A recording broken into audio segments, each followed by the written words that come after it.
biggest challenge for those brands is definitely CPCs, rising cost per click, rising CPMs on Meta. LinkedIn has completely changed my life. AI can help a lot with all those kind of things and really simplify them down and make them a lot more digestible for business owners that have never run ads before. In what country do they make the best latte?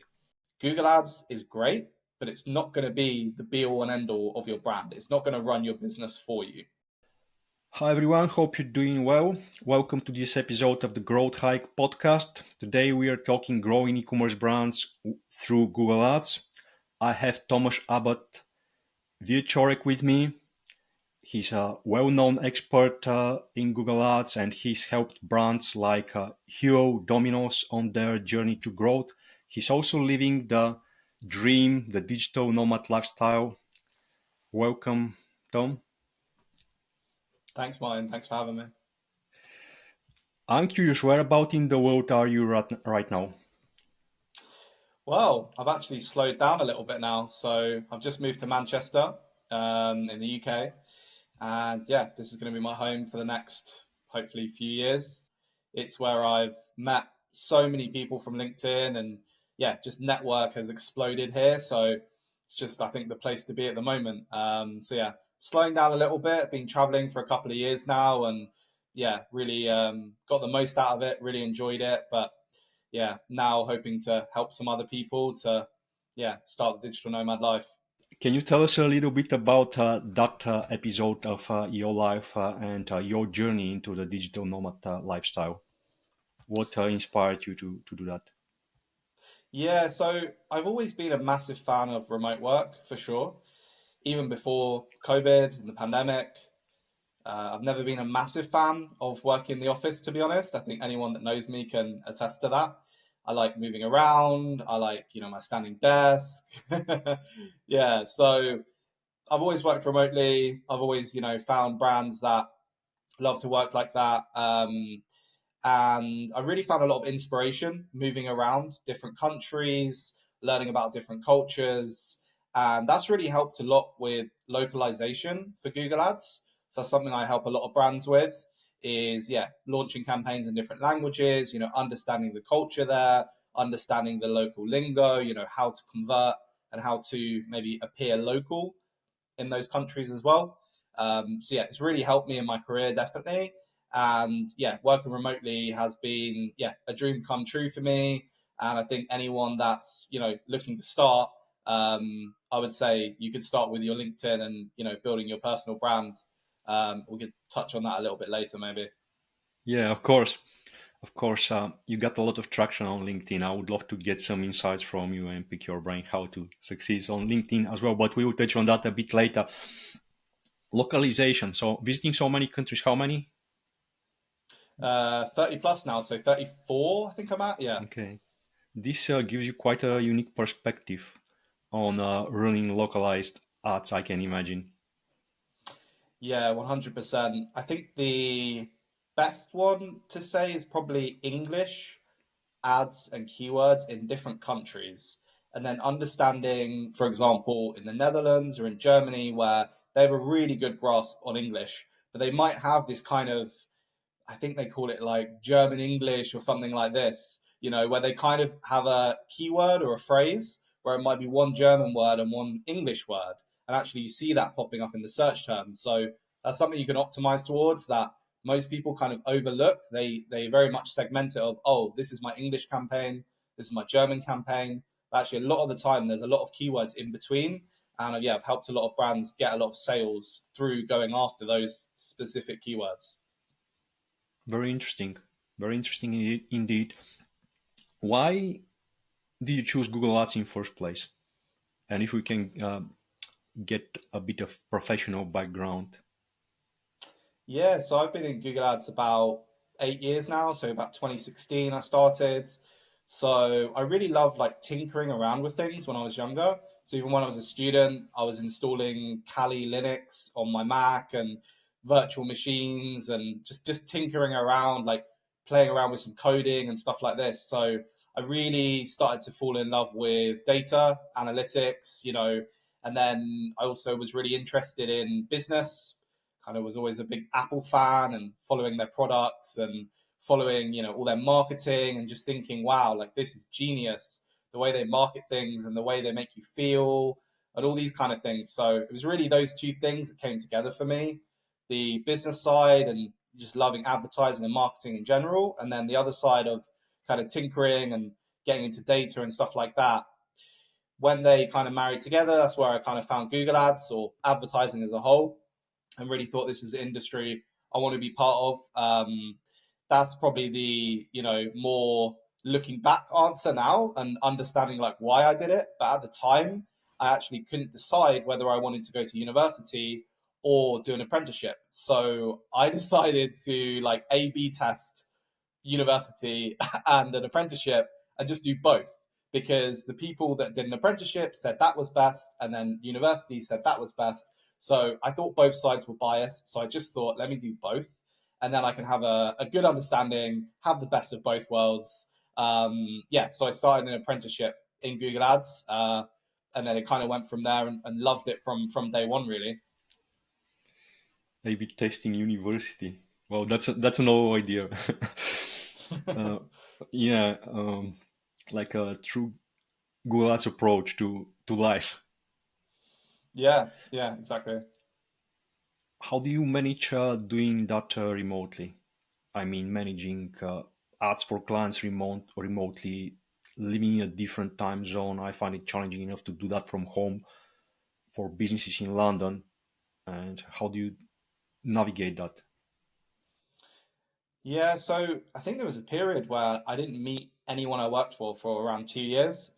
So every time somebody asks me this, I don't feel like it's particularly an issue, but I have written a few posts around this because I know it's an issue for a lot of other people. For me, it's just kind of a way of life now because I've been doing it for so many years. But for other people, I would say you could really, have an environment that really suits you. So, whether that's kind of an apartment or working from a hotel or working from a co-working space, finding an environment that really suits you can really help with remote work. So remote work is not always, sitting inside at your house in your bedroom. It can be also going to different cities, traveling to different countries. um, Working from co-working spaces is one I really like, especially if you feel a little bit of a slump or you're not feeling so productive. Changing your environment can always help. In terms of working with clients, I've always worked with a lot of US businesses, and also, yeah, spread out over Europe as well. A lot of different brands, which I really, really enjoy because of the kind of challenges around, language and localization and all that good stuff. So it's become pretty normal for me with remote work and working in different time zones. I think my biggest tip would be don't book any calls on your traveling days because they never go to plan. You'll always have a delayed flight. You'll always, misjudge a time Yeah, between a place. So I would say never book any calls on your traveling days. Um, and then in terms of working with clients with different time zones, you just have to be really organized with calendars. And yeah, I mean, I still don't know all the time zones off by heart, to be honest. Um, yeah, just working with my calendar, I use Google Calendar and kind of works out for you. you help DTC brands grow and scale. And you've worked with big brands as Hero, Domino's. What are the main challenges they're facing right now, post pandemic time?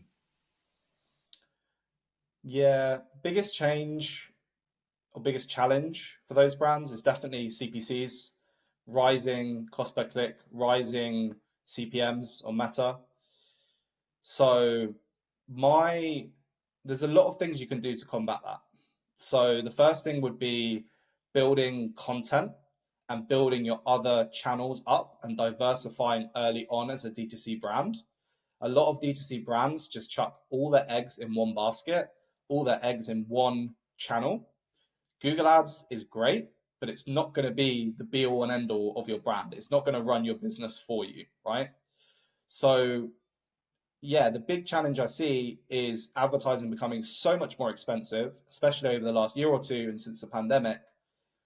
And the main thing you can do to address that and kind of battle that and work with that is diversifying across other channels. So I think a big misconception is brands thinking that every channel is going to be great for them, when in reality, every single brand has their top acquisition channel. They have, a couple of acquisition channels that do pretty well, and they might have some acquisition channels that need a little bit of work, and that's going to be constantly changing as well. Just because your top acquisition channel for now might be Meta, Google might overtake it and Meta might have a big change.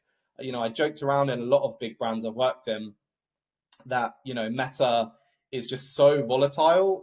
That's why I love Google personally, and I think one of the great things about Google is I think up until recently it's been fairly stable in terms of performance, and CPCs have definitely risen over the last year or two. But yeah, compared to Meta, it's been a lot more stable. Meta's been a lot more volatile over the years.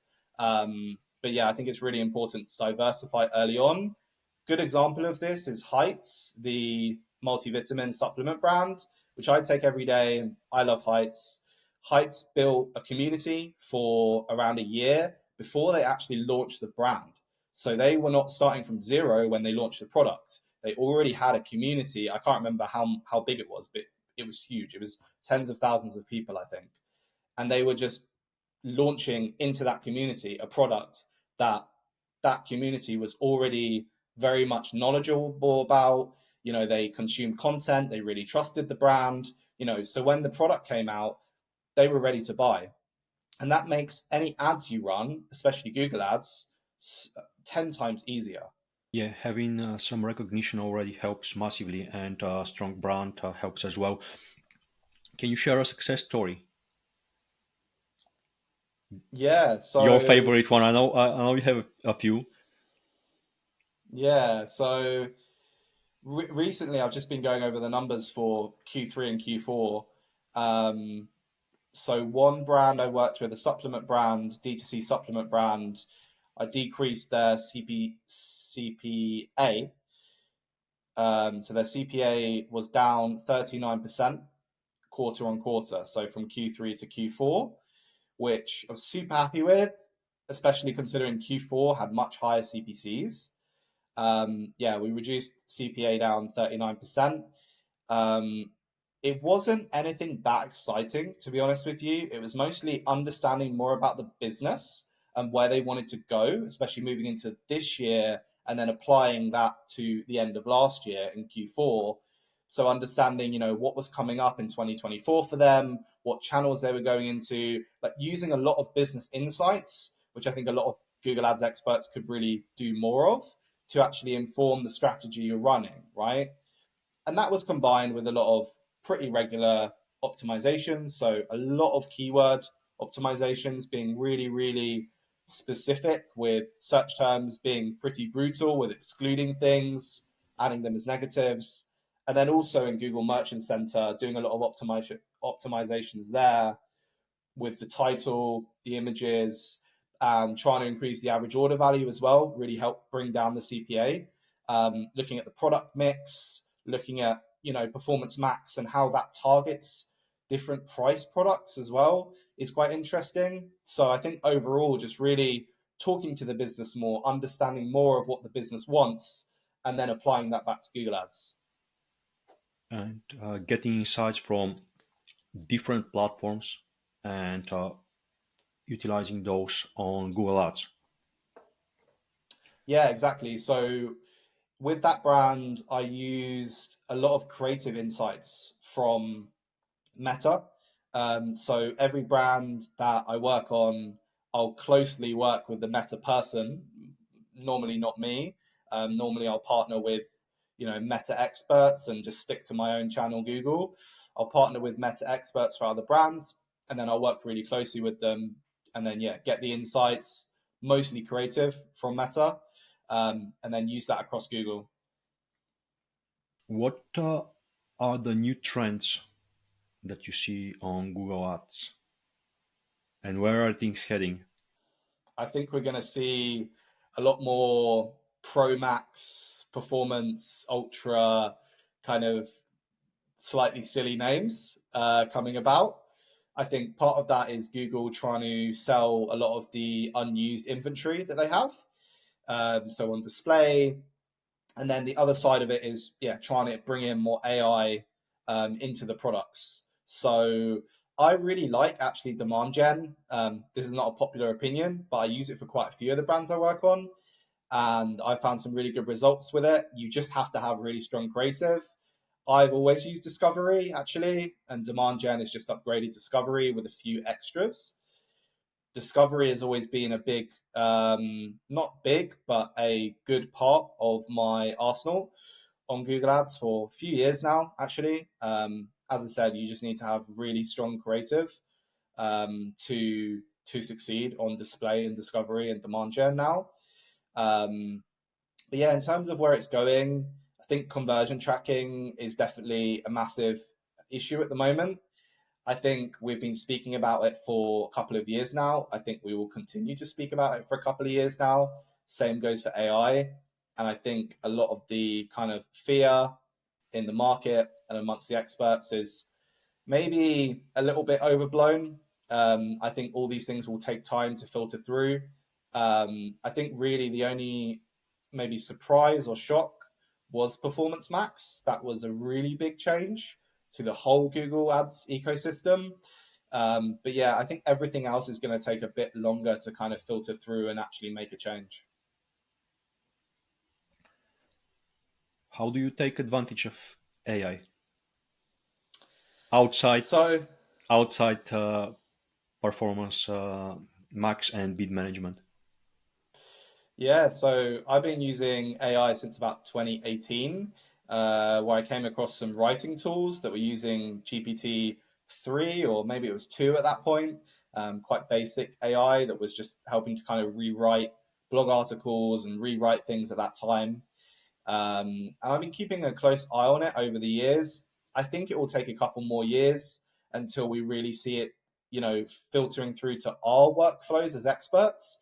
I think definitely AI is aimed at the moment more towards the kind of beginners on Google Ads, like small businesses that are getting started running their ads, and it can really help them to, digest very complex kind of things like setting up keywords, ads, setting up landing pages. AI can help a lot with all those kind of things and really simplify them down and make them a lot more digestible for business owners that have never run ads before.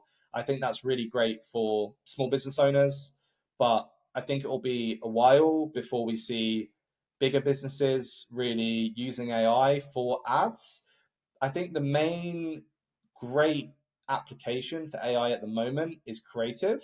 So I've been trying out a few creative kind of AI platforms that will create videos or images that you can use for demand gen, for Performance Max.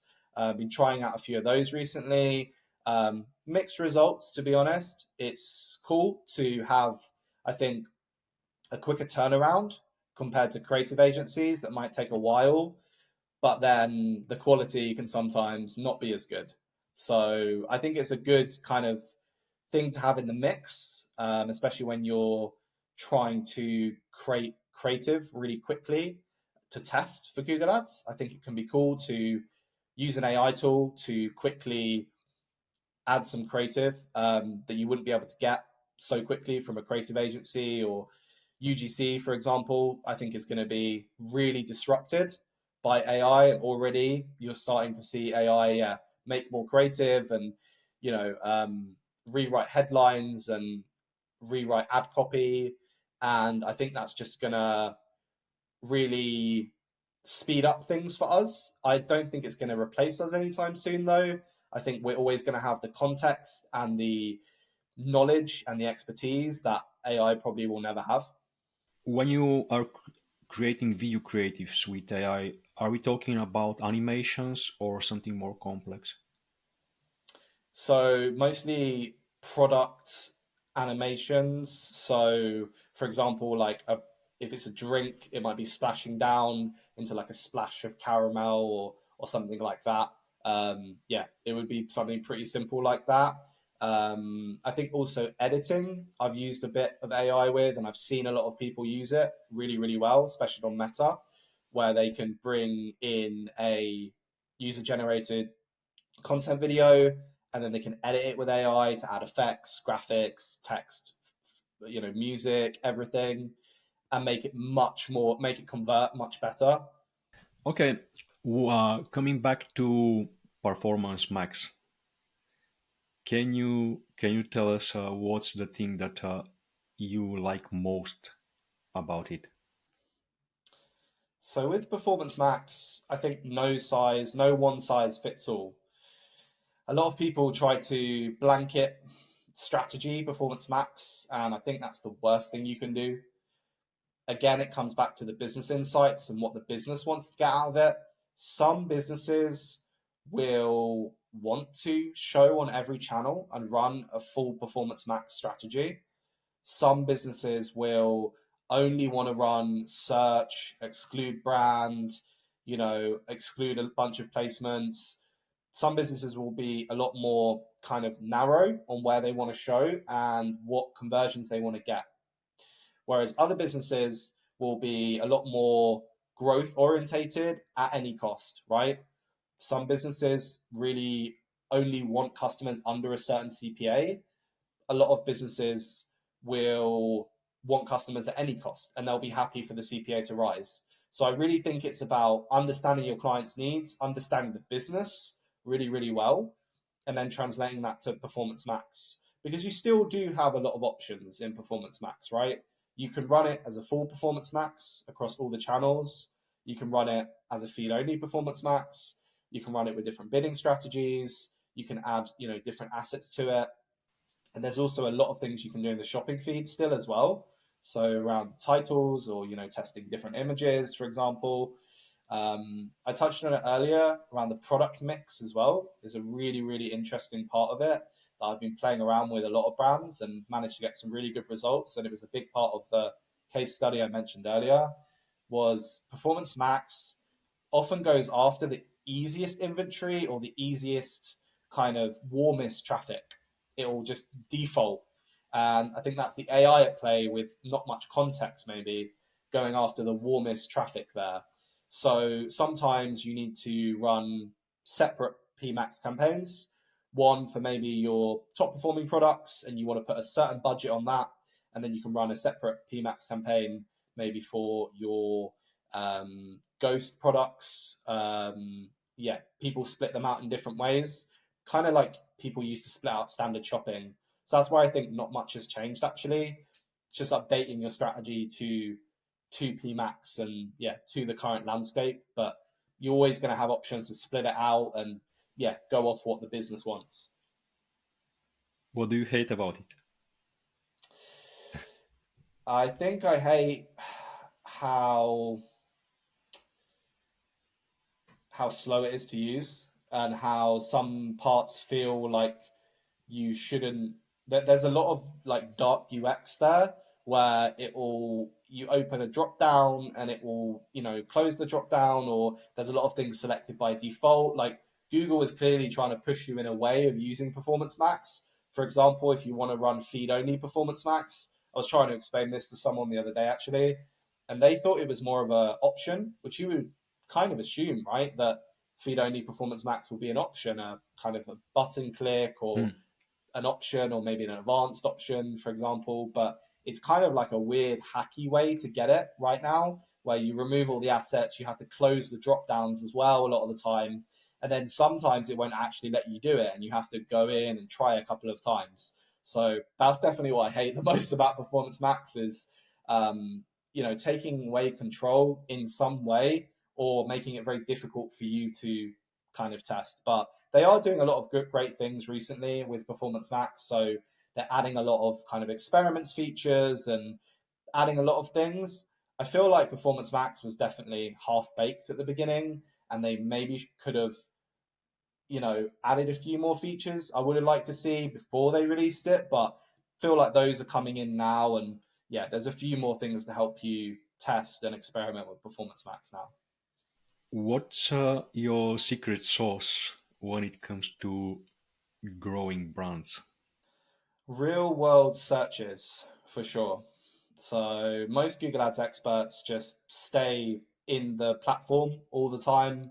They obsess over the numbers, which is all very valid, but it's what everybody else is doing. So I always look for out of the box strategies to, yeah, the secret sauce would be doing real world searches. So you can use VPNs as well if your client is showing in different countries, searching your keywords, different browsers, different devices, your phone, your iPad, your laptop, maybe search on a friend's or family's device and just see what actually comes up, because it's very different to what you see in Auction Insights. Or Auction Insights is pretty limited. It just kind of shows you who else is advertising roughly on your keywords and roughly what impression share they have. It's all quite kind of relative. You can say, oh, maybe they're bidding a bit more than me, maybe they're spending a bit more than me, but it's all very like take it with a pinch of salt, right? So with real world searches, you can see what's actually happening, right? And I like to do a wide range of real world testing, so different devices, different locations, different browsers, and just try and really recreate what your customer would actually see with the ads. So, what I'd be looking for there is what competitors are coming up, what keywords are they showing for? Are they bidding on your brand keyword, for example? How are their ads appearing? Is the site links? Is the call outs? Is there maybe a lead form? Is there any other extensions that are showing? Is it kind of one headline? Do they have a couple of headlines? What angle are they going for? What products are they going for? You can really understand a lot about your competitor's strategy and really understand their strengths and weaknesses as a business, um, by looking at real world searches. And it's something that every time I mention to people, they're never doing. They may be done once or twice, but I'm doing this regularly for my clients all the time. And often this is where I say Google Ads has amazing business insights that you can't get anywhere else, because often I'm coming back to my client and saying, hey, your competitor is having a sale. Hey, your competitor is having an event. They're doing a new product. They've launched a new product. And often that's the first time they're hearing about it, right? Because competitors are very quick to add it to their ads, add it to their ad copy, adding new products to their merchant center. And the first time you might see it is actually on Google. Some people also might set things live too early. I've seen that as well, where there's a live new product, for example, for Apple or Tesla or one of these other brands, and you'll see a weird rogue ad, and it might actually be that brand testing out a new product they might have not even released yet. So you sometimes get those golden nuggets as well. So I would say real world search is a really my secret sauce, and it's just using the information that's out there, but looking outside of Google Ads. Go and see for ourselves, walk in our customers' shoes, analyze competitors firsthand, not just by looking at the data that we have available on Google Ads. How about any tools that you can use to get their ad copies or more insights into the strategy? Yeah, so Google Ads Transparency Center is a really cool new tool from Google where you can see what ads each advertiser is running. It's very similar to TikTok ads library or Facebook ads library, Meta ads library. That's really cool tool to look at what ad copy competitors are running. Also, looking at their URLs as well is a really cool thing to do. You can really see, actually, a lot of people don't realize this, that you can see competitors' campaign names a lot of the time in the URLs when you click on the ad. So you can see, are they running a brand campaign? What are they naming it? What's the strategy? Some people actually put the strategy in the campaign name. So that can be a really great insight as well. Normally, I don't use too many tools, to be honest. I'm mostly just searching myself. I would use also ask.com a lot, especially in the initial research or when I'm trying to create a new campaign and understand the search intent behind a product. I would use also ask.com a lot. I've used that for absolutely years. I think that's maybe one you showed me, Martin, actually, back in the day, a couple of years ago. But yeah, I've been using that for Ask.com. years. Also ask.com. Oh, to ask. Yeah, yeah, yeah. Yeah, it's an awesome tool. And yeah, it shows you the frequently asked questions. It's used by a lot of SEOs, but can really be helpful with understanding the search intent and the frequently It's asked amazing. questions around it. Yeah. Yeah, Mark's doing a great job there. Okay, going back to LinkedIn, what's the most valuable thing about LinkedIn? I want to hear from someone who's traveled the world and networking remotely. What's the most valuable thing you find about LinkedIn? I think it's a really easy way to increase your luck surface area.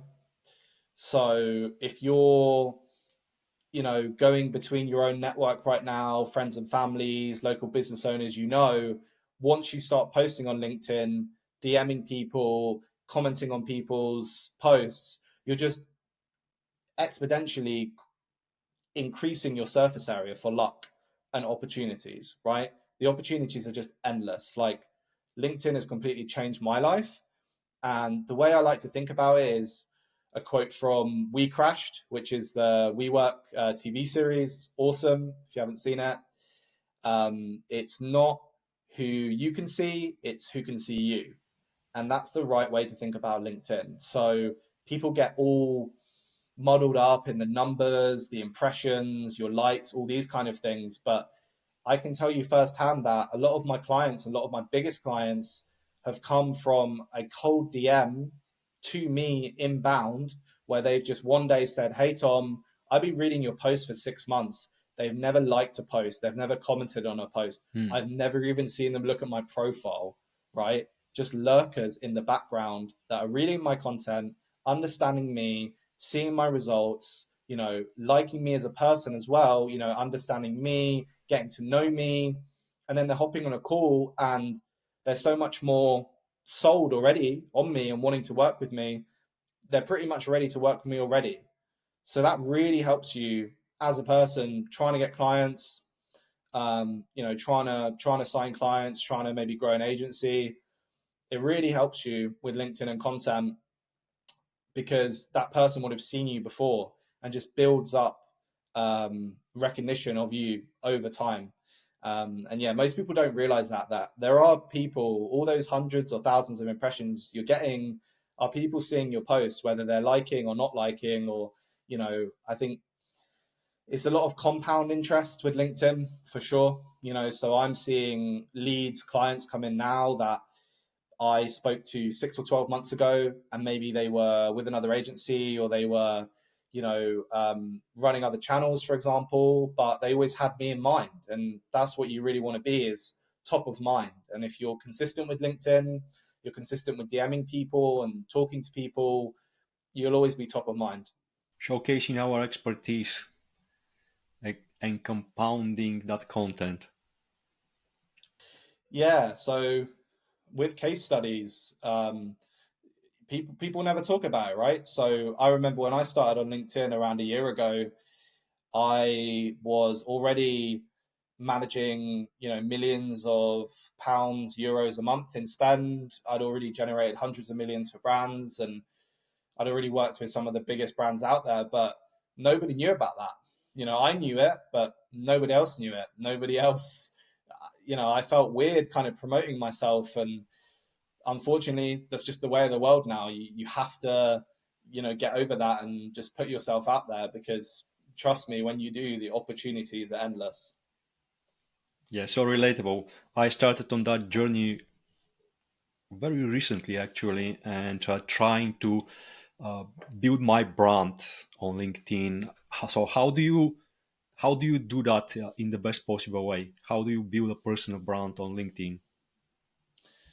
Yeah, I'll try and give advice that isn't the common advice on LinkedIn, because I think loads of people do an That's what awesome we want. job of, yeah, a lot of people do an awesome job of doing the kind of common questions and answers. If I was to go back a year and maybe do things a little bit differently to give myself more success than now, I would say definitely stick to one profile picture, keep your profile the same, and really identify your ideal client early on.